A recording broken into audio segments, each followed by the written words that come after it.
Chapter 1 Morning.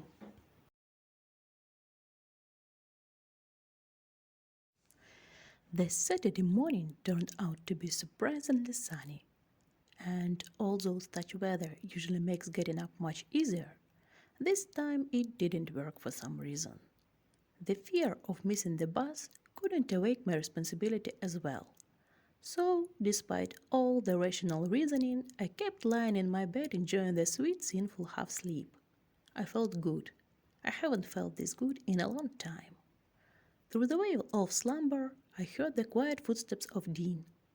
I've always wondered how Dean manages to walk this quietly despite the creaky floors of my dorm room. I spent many hours trying to figure out what his secret was. But finally, I gave up on it and just decided to add the skill to the list of Dean's virtues. Dean approached the bed and leaned over me. He had just shaved, and his face had a strong fragrance of his shaving cream, fresh and pleasant. I greedily sniffed the scent, breaking all my disguise and revealing that in fact I wasn't sleeping. Dean smiled and gently whispered, "Morning, babe." Still feeling lazy to open my eyes, I responded to his greeting with a slight smile and a quiet, "Mm." "Well, I hope this will wake you up," Dean said jokingly in a seducing, threatening voice, and wasted no time to steal a kiss.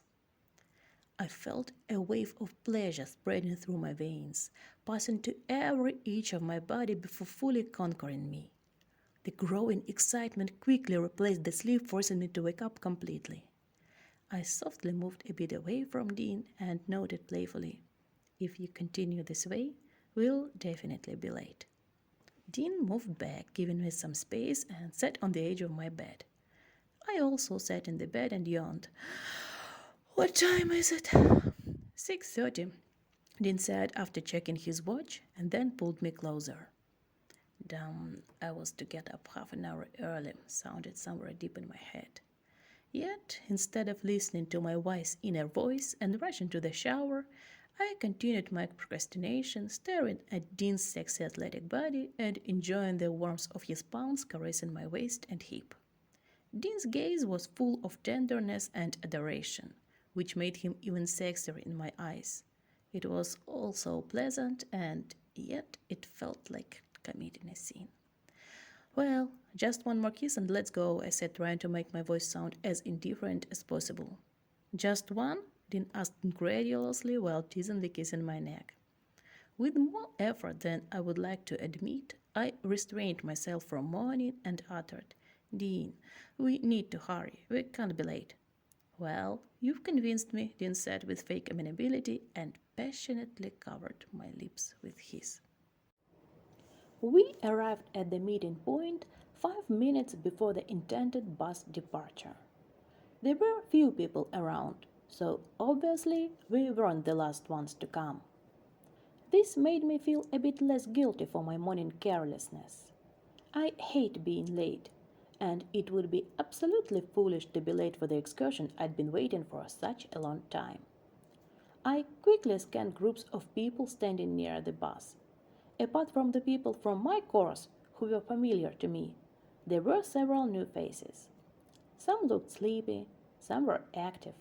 There were two guys who talked and laughed at such a high loudness that the noise they caused infuriatingly echoed in my ears. Those two were definitely morning people. Gladys stood next to the bus driver's cab and looked at her phone nervously. Highlighted by the white bus background, her dark skin and lush middle-length black curls seemed somewhat mysterious, which added menacing notes to her look. Gladys's red plaid shirt, tied at the waist, and the expression on her face seemed to be warning about some danger, amplifying the overall intimidating effect. Gladys was angry, and she had a right to be. Unlike me, she has never been a fan of age-old secrets or ancient cities. The only reason she agreed to spend her day off on this excursion is because she's an amazing friend. You may be curious and want to ask about Dean. Well, I came to know about his participation in this excursion only yesterday and was hugely surprised because Dean is an even lesser fan of antiquity than Gladys. To be honest, I often wonder what these two people do at the archaeology faculty. Still, since I can hardly imagine my life and studies without them, I always conclude that no matter what the reason is, it's awesome that they are my mates. My relationship with Dean is quite complicated. It resembles a zebra pattern. For every stripe of the honeymoon phase, there will be an immediate breakup. To be honest, the last time we fought, I sincerely hoped that I would have enough strength to be done with this relationship once and for all, but fate worked otherwise. Gladys, who was a regular witness to my suffering after each quarrel, did not like Dean much, to put it mildly. It was fundamentally unclear to her why a person like me, who is in her right mind, might need such a trouble in life. Gladys didn't really bother picking up words when expressing her opinion on this matter. She would frequently use the term toxic relationship, as well as generously gifted Dean with various epithets like jealous douchebag, manipulative jerk, and her favorite moody asshole. The latter one she often used instead of his name, referring to Dean as M.A. when talking about him. Straightforwardness was generally very typical of Gladys, while tactfulness not so much. She would always say what she thought and called a spade, even if her names for things were outside the boundaries allowed by censorship. Because of this, sometimes getting on with her pretty much difficult. But at such moments, I repeated myself that she said that not because she wanted to hurt me, but because she genuinely cared about me. Gladys would often voice the very unpleasant truth, which I was afraid to admit to myself. Her speeches usually acted like a sobering cold shower. It's just that sometimes I didn't want to sober up, but rather chose to put on rose colored glasses and continue to believe in the best, just like now. I knew there was not even a slim chance to get Gladys's approval of my reconciliation with Dean, so I focused on thinking of possible ways to avoid her indignant remarks or at least decrease their intensity. The worst part, however, was that somewhere deep inside I knew that every strong word she was going to apply to describe the situation would be absolutely on point, and this bitter realization made me feel even more guilty. If I appear in front of Gladys holding hands with Dean, a storm is guaranteed. I need to talk to her alone first and explain the situation. But how to softly notify Dean that I need his temporary absence? While my brain was nervously trying to solve this uneasy task, a chance came to my rescue. Dean's phone suddenly rang, making him stop and answer whoever's calling. I took advantage of this opportunity and rushed towards Gladys. "Hi," I tried to make my voice sound as innocent and airy as possible. "Are you kidding me, Tara? Where have you been?" I was about to answer when the expression on Gladys's face suddenly changed.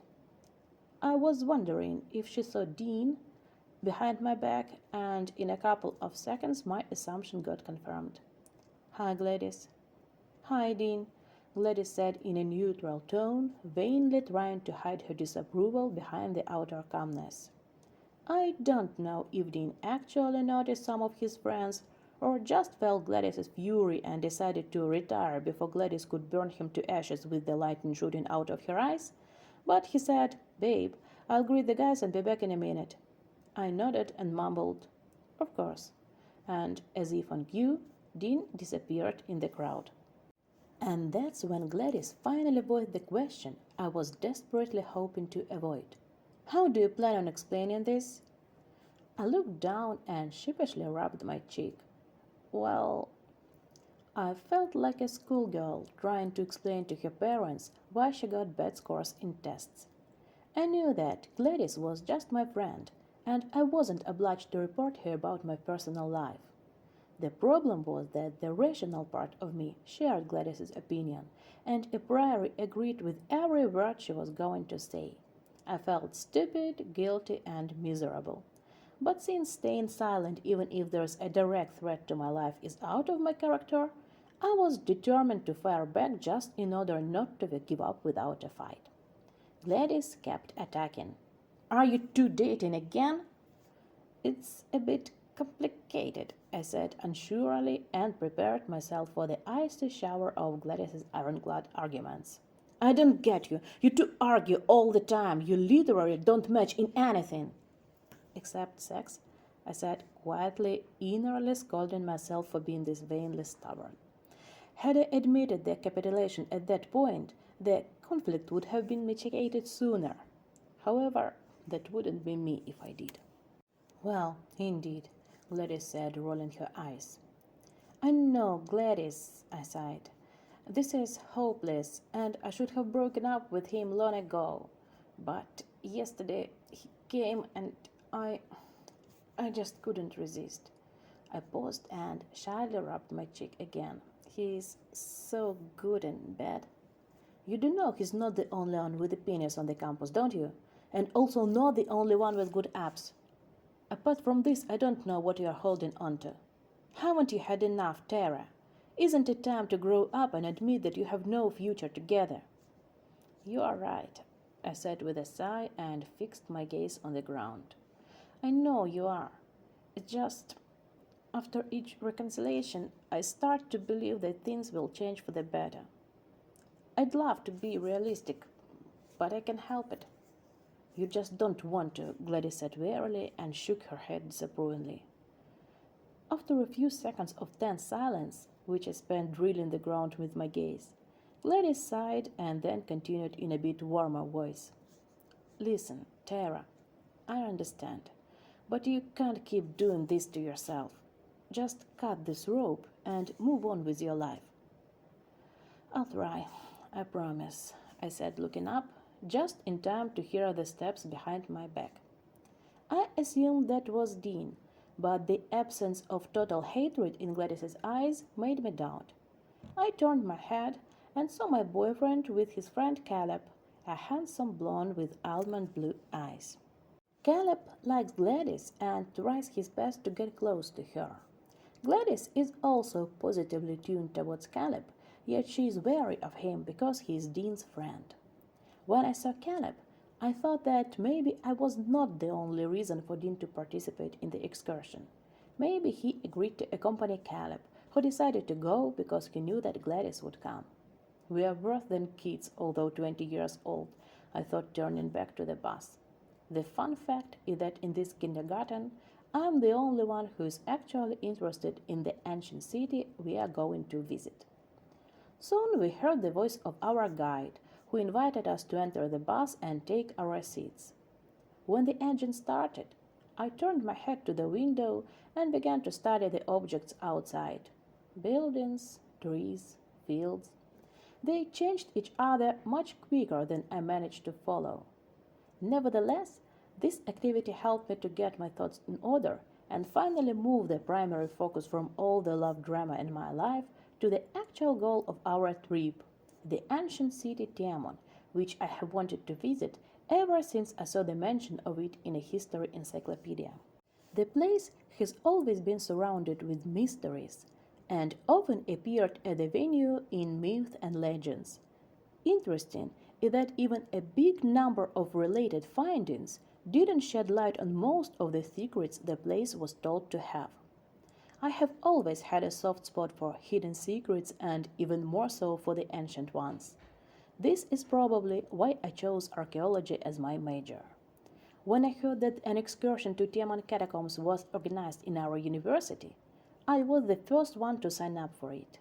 Well, of course I knew that since it was a museum, all the objects there had already been studied carefully and checked diligently, so that the chance to find something new was close to zero. However, the anticipation of meeting this place in person made me very excited. I had a strong feeling that the trip would be remarkable, that it would divide my life into before and after.